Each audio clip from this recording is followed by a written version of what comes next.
বন্ধুরা, আশা করি তোমরা সবাই খুব ভালো আছো, আমিও খুব ভালো আছি।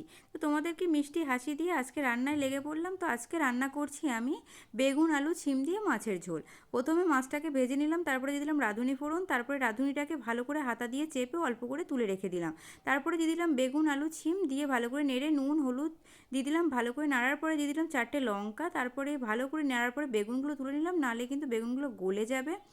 তারপরে দেখতেই পাচ্ছ একটু চিনি দিয়ে দিলাম, তারপরে দিয়ে দিলাম টমেটো। তোমরা পরিমাণ মতো চিনি দেবে, বেশি দেওয়ার দরকার নেই। তারপরে দিয়ে দিলাম 2 চামচ জিরে গুঁড়ো, তারপরে দিয়ে দিলাম ভালো করে নেড়ে, তারপরে দিয়ে দিলাম জল।